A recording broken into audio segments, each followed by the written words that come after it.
Good evening for tonight's rerun video. We've got a little podcast actually. This was when my brother and I were stuck in traffic for hours on the M5 and decided to chat about some old stories of stuff that we did once, including how we both crashed an MGF. So enjoy the podcast. There we go, look, traffic officer working his way through on a smart motorway. The lanes have just been closed. We've just had it flash up that junction 5 to 6 is closed on the M5.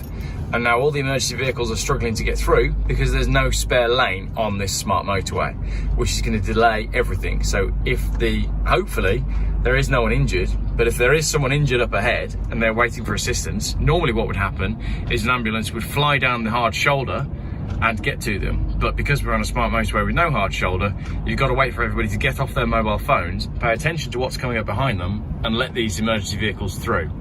Absolute nightmare. There is nothing smart about a smart motorway.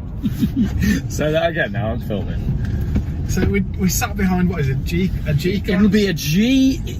The sensible one is the G400D. This is like a G750 with stupid alloys. What is it? What's the badge? It's a 22. No, it's a 400, so it is a diesel. It's a G400 diesel. It's a 22 plate. It's ugly. Yeah. It was designed in the 70s. Yeah. And what's that, 90 grand? No, I don't think you'd get one of those for 90 grand. I think you'd have to pay quite a bit more. Welcome to a special edition Geoff Buys Cars podcast where Geoff and brother, I can call you Brother Geoff. Brother Geoff. Like in a priestly sort of way. I like that. In Brother Geoff. A cultish sort of way. In a cultish sort of way. We did grow up in a cult. You've seen Brother Geoff before on other Geoff videos. We've just delivered the Jag to a gentleman who hadn't told his wife that he'd bought the Jag, so asked me to leave it on the road slightly further up from his house so he could pretend that he'd taken it in part exchange and not actually bought it, which was brilliant. And now we're stuck on a not so smart motorway, desperately trying to get through, well, to get back home really, but because it's a not smart motorway, no one can go anywhere. The chap who bought the Jag as well is obviously clearly getting himself prepared for the fuel crisis because he had an S500 on the drive. And he also had an XJS V12. Okay, so real eco-warrior. He had an XJS V12 and he had an XJ Coupe, which I think were only V12. That's the old XJ6. So absolutely on it for the fuel crisis. So his Cat Triple S Jag would be ideal. Cat S multiple times. What is the best car you've ever owned? Because you've had almost as many cars as me. The Porsche Cayman. Probably. Cayman? Yeah, we had a Cayman. Hang on, I need to do the story on it. Because I've been doing these podcasts where I tell a story of a car. Remember the E55 AMG? I did that, yeah, I did that the other day. Yeah. So, this is the story of a Porsche. It was a Cayman S, wasn't it? Cayman S, and it was a Cat S. Right. Cayman Triple S. Hang on, there's two stories here. Was this involved with the M3 as well? It wasn't, was it? This was just the van. This was the van, yeah. But it does involve Dodgy J from Digbeth, who ripped us off. So, we decided that we were going to make a bit of money, and we probably would have made a bit of money if we'd done this. The worst thing about Dodgy J, it wasn't his dodgy paintwork. It wasn't the fact that he said this will be £1,000, and then you'd turn up and he'd say, oh no, it's £3,000. It was the fact that I went there once to pick up a car. It wasn't ready, which was standard Dodgy J, and he said, I'll make you a coffee. He gave me a big talk about he doesn't like bad coffee, and then he made me a 3-in-1 instant coffee from like a satchel thing. Brilliant. From a sachet. Not a satchel. From a sachet. Yeah. With like lukewarm water. And he'd give me this big lecture about, oh, don't do bad coffee, only do good coffee. And your car's ready. I'd have business meetings with him where we talked about all the things we were going to do, which would basically involve us walking from his unit over to the Irish Centre in Digbeth, where he would chat women up. That would be it. And I'd leave, we'd be a couple of pints in, and I'd think, what are we doing? He did tell me he owned 100 houses. Yeah. But also as well, I'd noticed that whenever nice cars would pull up, they were always his dad's. So I think everything belonged to his dad. His dad had a lovely purple S-Type, didn't he? And his dad was an absolute grafter. His dad was a grafter, yeah. And I don't think, that they were different people. But they always had some interesting cars. They had like an Escort Cosworth at the back of the yard, and there was all sorts going on there. But this is the story of a Porsche Cayman S. So, we decided we're going to make some money by turning vans into camper vans, which in hindsight would have been a great idea if we'd done it right. Probably not a good business plan to start in August. No, but at the end of the summer. So we find this van, and there's two things that went wrong here. Firstly, it was a Volkswagen T5, and the guy had just finished using it as a work van. It was white, and he listed it for sale for something ridiculous. It was 96,000 miles, one owner, full history, and I think he listed it for £6,000 or something like that. Basically, it was too cheap. Yeah, whatever it was listed for, we probably paid it straight away though. Yeah, so we got up there the next day, and then he was like, "Oh, I had so many messages," and we were like, "There goes the M5, up the M5, not at 200 mile an hour." So, yeah, I think we paid less than the market value, and what we should have done is just sold it the next day for a profit. But instead, we took it to Dodgy J, who promised us a high quality and cheap paint job, who gave us a poor quality and expensive paint job instead. So he painted the whole van white. He said he could change it into one of the Ford RS colours for £1,000. So we were thinking, oh, we just want it tidying up a bit, so it'll be 500 quid. There's an E55 AMG estate there, which is also part of another story. So yeah, we were thinking it was going to be a 500 quid paint job, and then we turned up. It had been painted white, which was the colour it already was, and the bill was £2,000, wasn't it? It was covered in orange. It was really peel badly as well. done. It was very orange peely, and like all the masking marks down the doors were just really, really obvious. So then we were then by that point about £8,000 into a van that was worth about £6,000. To be fair, we did then do some good stuff with it. We cut the windows out. Well, we didn't. We paid someone to do it. I did my patented carpeting job, and we put some lights in it and made it a day van. Oh, it was also lowered and it had big wheels on it. But then they broke it when they lowered it as well, didn't they? Yeah. So the garage that we used who did the lowering cocked up something to do with an ABS sensor, which meant that to fix it, we would have had to remove all the nice carpets that we'd put in. It was a disaster, wasn't it? So it ended up owing us about £10,000, and the retail price on it was probably going to be about £8,000. So we were going to be £2,000 in the hole. So then we decided the best thing to do with it was just before Christmas, wasn't it? We still had it before Christmas. Yeah. Dad had borrowed it to move house. Curbed the alloys. I'd been involved in a very ridiculous almost crash with it when we were in one of these merge and turn situations. I was obviously doing what I do, as you can probably guess, going down to the cones and merging in the way that you're supposed to. And a lorry decided that he was going to be judge, jury and executioner and stopped me from doing that. The problem was I was in a really bad mood and I was doing about 65 miles an hour. So I very nearly wrote the van off by sliding it into the back of him. And it was the only time ever in my history of driving I got out the van, I blocked him in, I got out the van and I was ready to like do something. I don't know what I would have done. Thankfully I didn't have any weapons on me at the time, because normally my vehicles are fairly well stocked with things to use in that situation. But I was livid, and then I even phoned his boss and told the boss what he'd done. A proper male Karen. I was a proper Karen on that day. I was in such a foul mood. Anyway, so then we decided the best thing to do, after everybody had tried to borrow the van and nobody really wanted to buy it. Oh yeah, because we had about £10,000 in this van. Yeah. Everybody just thought they could borrow it, didn't they? Yeah. Getting phone calls from random people to move furniture and. Yeah, exactly. And the wheels were not exactly very practical. So then we decided that what we would do is just go on eBay and try and find an interesting car. Dog. Stop grumbling. Try and find an interesting car that we could use to get out of the van and into something else. And I think we were messaging about all sorts, weren't we? M3 convertibles when they were cheaper, and just a bit of everything. And eventually, I think you found this one. So Jake found a dealer, like a part-time car dealer, that was just a bit hard on his luck and he needed some cash. So we said to him, we'll give you a van and some cash. How much did we give him? I think only £2,000. Yeah. So we gave him the van and £2,000 in cash money for a Cat C Porsche Cayman S. And I think he said to you on any other day he wouldn't be interested, but he'd had a run of no sales or something. He needed a van, and I think he had about 4 cars in his yard that he'd repaired himself. But it's just before Christmas, so he had no money. So yeah, this £2,000 in the bank would have been perfect for him, and he needed a van as well. Yeah. And I think he'd had his fun picking up as many girls as possible in this Cayman S. Yeah. So you ended up using the Cayman S as your personal car for a little while, didn't you? Yeah. How long did you use it for? I only used it for a few months. 3 months, yeah. So, and it was a nice car, wasn't it? It was a proper. It was lovely, yeah, lovely. You drive a Cayman S, 6-speed. What power? About 340 horsepower. They're less than that. No, 340. 340.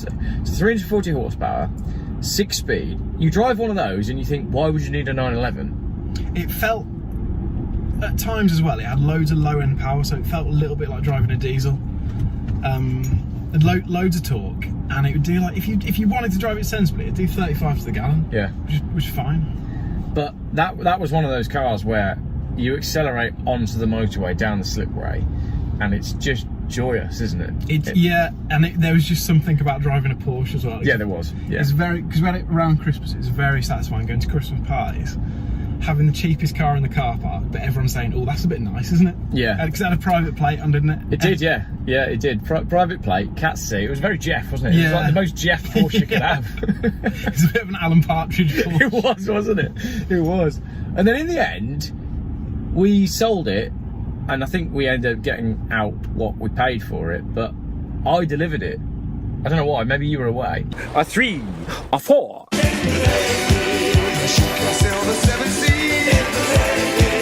Yeah, I was away, yeah. I delivered it up north to a chap that wanted to use it for track days, and I drove the shit out of it driving it home. Driving it up to him. I remember, Dad was following me to deliver the car in a Mercedes, and it was another one of those days when I was in a very bad mood, and I remember accelerating onto I think it was the M6 toll actually. I accelerated onto the M6 toll, and I won't say publicly the speed that I achieved, but needless to say, when we did arrive at the destination, my dad was like, "I don't think that was very sensible, son," in his typical way. So that was the Cayman S. Would you have another one? Yes. Yeah. It was a nice car. It was blue. I'm sure you put some pictures on. Yeah, I can find some pictures. But the front bumper was a slightly different blue to the rest of the car, wasn't it? Yeah. I think it had front end damage. The suspension on full lock made a bit of a funny noise. Oh, I didn't realise that. Yeah. If you were trying to do like a low end parking manoeuvre, it made like some weird clunking noises. Right. But it drove perfect. If you could put the back out whenever you wanted to.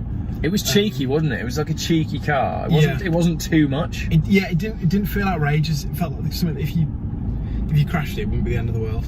I tell you what was interesting about that though. I felt more comfortable in a general way, in like a safety and not losing my driving licence way and everything. I felt more comfortable in that 3.4 manual Cayman than I ever did in your 3.2 Audi TT. Oh, that was wild though. There was something about that car that was just insane. Yeah, the TT, you couldn't drive it sensibly. No. You had to drive it flat out everywhere. So there you go. That is the story of the Porsche Cayman S. I'm going to stop the video now and do a new video, because now we're going to do the E55 AMG Estate. And it's also kind of a story of a very cheap E36 M3. So I found on eBay a Boston green BMW E36 M3 saloon, and it wasn't a great example, but it was cheap. I think it was like $3.5. That's an exaggeration. It was an awful example. It wasn't that bad.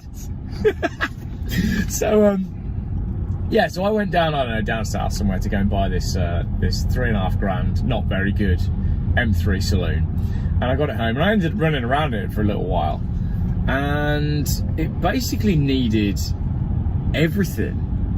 I ended up taking the engine apart and having the Vanos rebuilt and all sorts. I can't remember why. I just remember it going to that garage and sitting there for about 4 years having the exhaust done. And then when we got it out of the garage, the main thing wrong with it was the exhaust touched the floor when you drove it. They phoned me and said, and again, this is like in my earlier days, they phoned me and said it needs a catalytic converter. And now I'm looking back thinking, did it? Did they just sell the catalytic converter and tell me I needed a new one? So I said to them, how much is a cat? They said 250 quid fitted. I was like, yeah. And I was in like go mode, and I was like, I've got to sell it. Just do what needs for it to be sold. So they put the cat on it, and yeah, I go to pick the car up, and it's like, who mounted that exhaust? Seriously, it was terrible, wasn't it? You could see it as you walked up to the car. You could see the exhaust in the middle, touching the floor. And if you went over any kind of bump, it scraped on the floor. And the tailpipes were sat like 4 inches too low. It took them about 2 years to do it. Yeah, So I do have some fantastic memories of ragging the crap out of that car over like Bridgnorth way though. Yeah, Because when you wound it on, as it was, did you ever drive it in anger? I went to pick up my girlfriend from a Christmas party in it and ragged it. She works in Bridgnorth, so ragged it from Birmingham to Bridgnorth, and it was brilliant. Yeah. It used about £40 worth of fuel. Yes, but 6-cylinder, manual gearbox, proper car, wasn't it? Yeah. It did drive really well. And then I think in the end I decided that this is all sort of tied in with some stuff I was doing with Brightwell's auction at the time, and I got in my head that Brightwell's auction was a great place to sell a car. So I consigned 2 BMWs to their auction, one of which owed me 500 quid and it bombed, didn't get a single bid on it, and then the auctioneer himself phoned me and said, I'll give you 500 quid for your BMW, and I was like, right, forget it, you can have that. So I went and retrieved the M3 from the auction house because it hadn't sold, and I remember losing the back going in a straight line just from changing gear. That was a good car, that. And then again, ended up in the same situation we were in with the van. I was like, right, well, if I can't sell this M3, and it seems crazy now to be able to say there was a time when you couldn't sell an E36 M3, even a bad one, even for cheap. And again, decided, let's see if there's a car that we can part exchange the M3 against. And I think you found that Merc, didn't you? No, I think, yeah, you found that one. You went to get it? Yeah. So we found an E55 AMG Estate in silver with about 110,000 miles on the clock. Where did that one come from? It came from down towards London. I think it's Slough. So you, like that. You must have driven the M3 down. Yeah, I drove the M3 down, came back in the E55, and sold it to the most miserable car dealer I've ever met. He was asking me what I did, and it was almost like he was asking me for career advice because he hated selling cars. Really? He was sat in this miserable little unit. It was freezing cold. He had quite a lot of cars there, like Bentleys and Porsches, all sorts. Would have been like late November. Yeah, he was just miserable. He didn't want to be there, and he was just looking for a way not to be a car dealer. Excellent. So, what did you think of the E55 on the drive back then? It was quality. It was lovely. It's a better car than the M3. Oh yeah. But we'd given some cash for it, haven't we? Yeah, I think we were back. Yeah, I think we gave back 2, didn't we? I really can't remember, but yeah, it's nice that was. It ended up working out with the way I sold that E55. The money all washed out. Yeah, I think we broke even on both of them. But that E55 though, like, it was never as fast as the purple one I had. Did you notice that? I never drove the dodgy purple. The dodgy purple one was wild. Yeah. It just had. Maybe there was more weight in the estate. Well, there would have been, but I don't know if it would have been noticeable. But the estate was just wicked because it was an estate. It was just cheeky, and I ran it for a little bit as a family car. And I remember we went over to a family gathering in it, and I had to stop for fuel on the way back. I was like, I'd left with what I thought was enough fuel for the day. we went to a family party. You turned up in that E55 estate, and you would have been in the Porsche. And I was in the Porsche. Yeah. And I think Josh was in like a Mini Cooper S or something. Oh, he would have been in his R53 Cooper S back when we were all cool. Nath, our brother, was probably driving a Skoda Fabia. Yeah. Calling it a Fabulous. Yeah, so we're telling everyone that he's not gay. We're family of petrol heads, but one of our brothers seems to have a terrible talent for buying cars, doesn't he? He just likes miserable little cars. Yeah. He's always liked miserable little cars. Remember that Fiat Punto he had? That it was just crap. Yeah. It just didn't work, did it? But he loved it because he had city mode, which made the steering. No, that was his Fiat Punto that didn't work. That had like a random electrical fault that nobody could fix. He bought a VW Polo once that got home, leaked oil all over the drive, and then he scrapped it. Yeah. I don't think I even saw that one. I just heard about it. It was turquoise. It was awful. He had another VW Polo that seemed to have like a random gearbox. Like it was really, really difficult to change gear in it. Brilliant. Just to work out where everything worked, everything was smooth, but you couldn't work out where any of the gears were. That was awful. He's just had a run of awful cars. The best car he ever had was the Fiesta Zetec S. Yeah. So he used to work at McDonald's. This is going back some time now. He used to work at McDonald's, and the road to McDonald's is a 30-mile-an-hour limit. And I remember him telling me he got pulled over one night. Was he doing 90 or 100? I think he's doing 90. He's doing 90 mile an hour, late at night, you know, full disclosure, late at night. But the reason he was doing 90 mile an hour is because just before McDonald's was closing, he'd loaded up the grill with a load of food so he could bring a load of food back for all of us. And I think when he got pulled over, the officer said to him, "What's the rush?" And he was like, "I don't want this to get cold." And he got away with it. Couldn't believe it. The best Nath story about cars was when we went surfing, and he just bought that Fiesta before that holiday. I think you were too young to come with us then. He just bought a Fiesta 1.25 Z-Tech in silver, lovely little thing.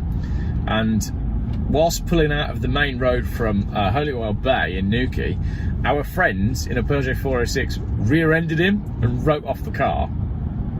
The dad then got in touch and said, "I don't want to go through the insurance, I'll pay you off." Paid him off. And then Nathan sold the car for exactly what he paid for it. And the son of that family took exception to it and was like sending us messages being like, "This is unethical," and all this sort of stuff. You remember? So it all kicked off between the families. And then the next year on the surfing holiday, I crashed my Peugeot into the back of him. Because, and this is a funny story, we weren't meant to be using my car because it wasn't ready or something. And then at the last minute, an extra person decided they were coming. So instead of using Nath's car, we decided to use mine. And then when we filled up with petrol in Halzowen, Nath and Sam, who were in my car, then realised that meant they weren't driving, so that meant that they were going to drink.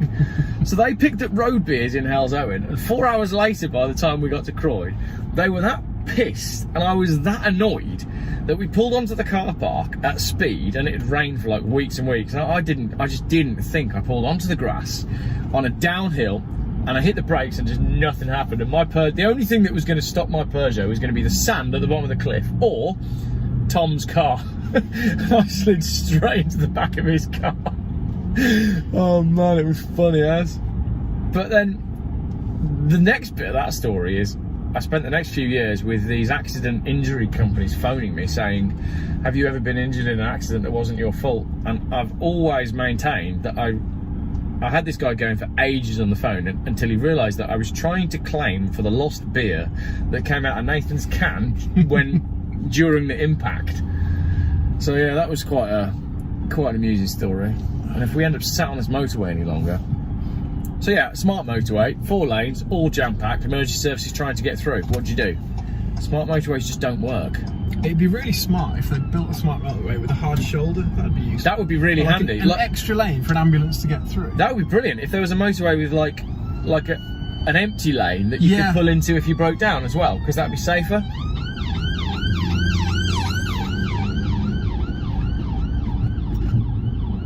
It is a joke as well on the smart motorway thing. There's been so many inquiries that have concluded that they're dangerous.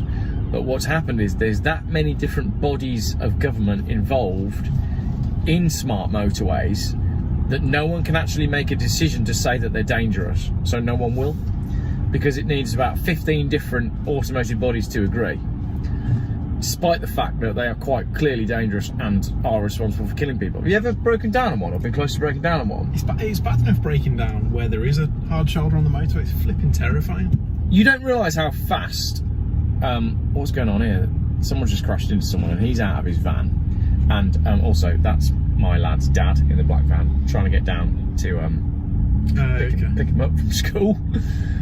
What time do you finish? Yeah, it's 5 o'clock. What time do you finish school? I don't know, he's been standing there a while, hasn't he? Yeah, I've broken down on a smart motorway twice, and it's completely terrifying. But like you were saying, you break down on a hard shoulder, pull over on a hard shoulder, you realise how fast 70 mile an hour is quite quickly, don't you? Because it is. I've only broken down on the motorway once, and I was driving like an arsehole. I was in that Cat D Peugeot that I had, and I was flashing the car in front of me to move over. And as I moved over, I slammed my foot down, heard a pop as the turbo went, and just had to veer off onto the hard shoulder. I was sat there flashing my lights behind me. So you were doing the whole get out of the way, get out of the way, get out of the way. No, but it was only like 18, 19. And at the opportune moment, your turbo went. Yeah, and then I had to pull over on the hard shoulder. That is brilliant. Yeah, it's happened to me. It's happened to me twice on smart motorways. The first time was in that Renault Clio I had, you know, the little diesel. Yeah. That did like 300 miles to the gallon, and it had like an immobiliser fault where it wouldn't start. So the traffic was like this. So we're all stopped, engines off, and then the traffic starts to move again, and I'm cranking it, and at the start it was funny. I was like, oh no, this is a nightmare, my runner's not starting. And as the traffic around me started to get faster, I was like, okay, this is not funny at all, this is just terrifying. And then lorries are like thundering past me at 70 mile an hour, and my Clio still wouldn't start, and eventually it fired, but flipping it, that was horrible. And then the other time was in a Volvo 940 that just cut out for no reason and nowhere to go. So I found a gap in the fence somewhere just down here, and I just pulled it up the grass bank. Then it started again, and I was like, well, if I pull off, I've got no run out, I've got to get up to speed immediately. Yeah, I don't know if my wheels are going to spin, I don't know if it, like, we're just going to break down. Yeah, it was a nightmare. What other funny car stories have you got? You must have some funny car stories. Your MGTF. Oh, let's do another podcast on that one. Yeah. The MGF. That costs about £2 million. The one that you crashed before my plane had even left the tarmac. In November with the roof down. Another video coming up. Right then, this is a funny story. This is a story about an MGF known as Geoff. That's where the whole Geoff thing came from that car. Is that where it came from? Pretty much, yeah. Geoff the MGF. So I went travelling.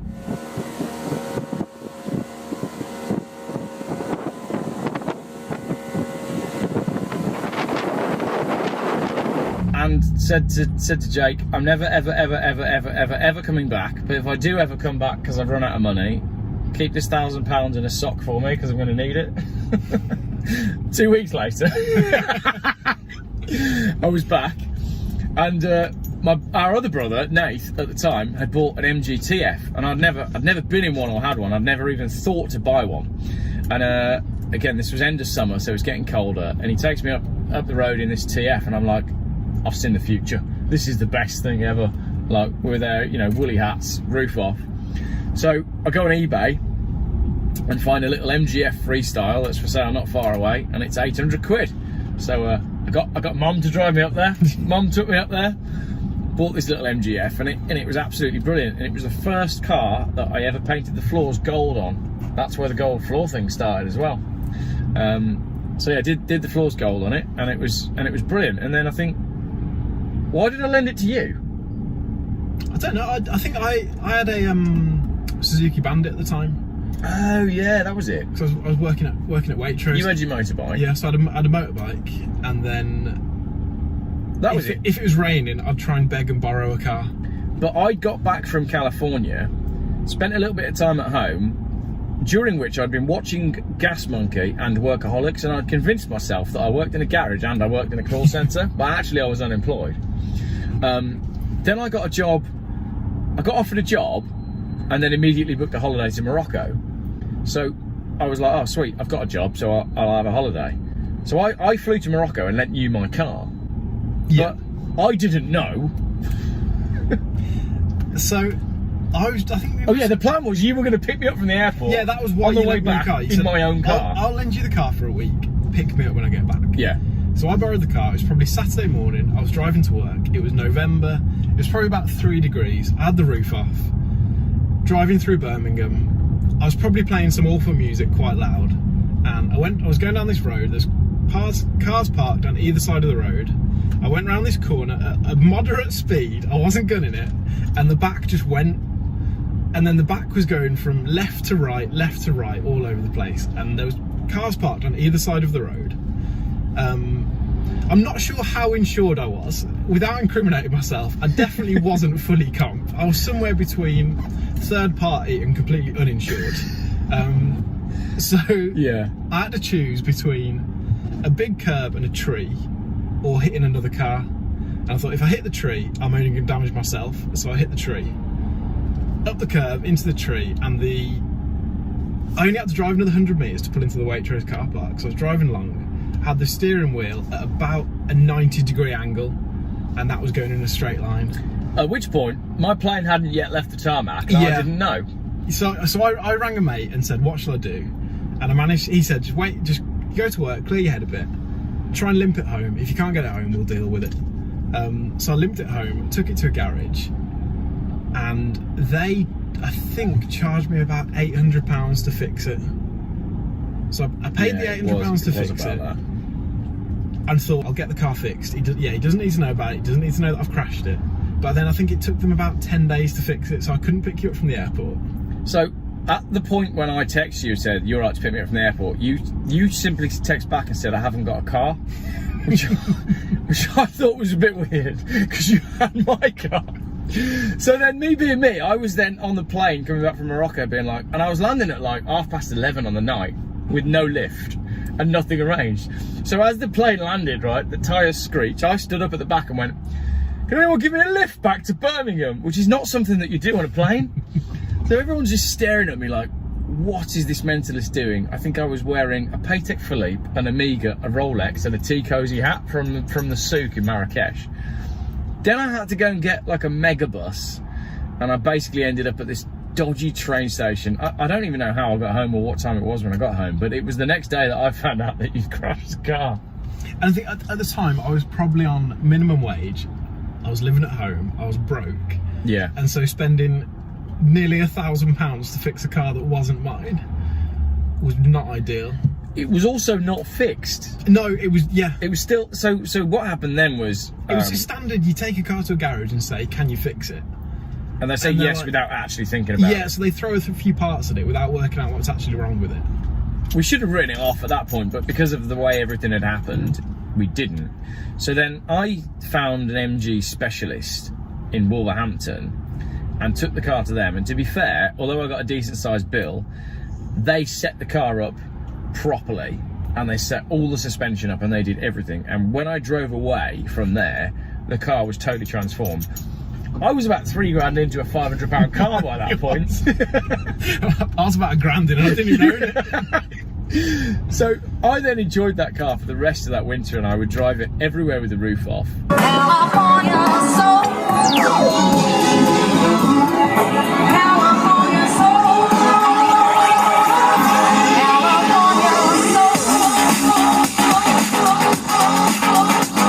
I had a technique of accelerating away from a traffic light and then flicking the roof off when you got to about 30 miles an hour, which is great until I broke the roof. But no, that car was absolutely brilliant. And then with my girlfriend at the time, we were going to do a little driving tour around Cornwall. And about a week before we were going, I was in a very bad mood and I was trying to drift round a roundabout in Birmingham and managed to slide the back wheel directly into the central reservation. And yeah. Then it got picked up on a lorry and taken to a garage, and I said, can you fix this? And they said, yeah, we can fix that. I spent £600 and it was not fixed. So they did the tracking, they fixed it and they did the tracking, and then they pulled it out into the yard and I looked at it and I was like, no, that wheel should not be sat like that. So I sold it for £250 and we went on the Cornwall trip in my girlfriend's Fiesta instead.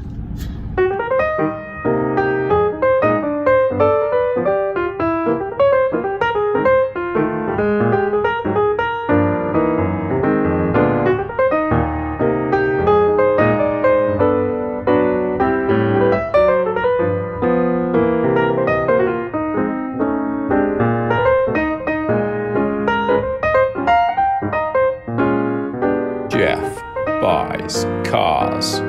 Still YouTube's most boring car channel.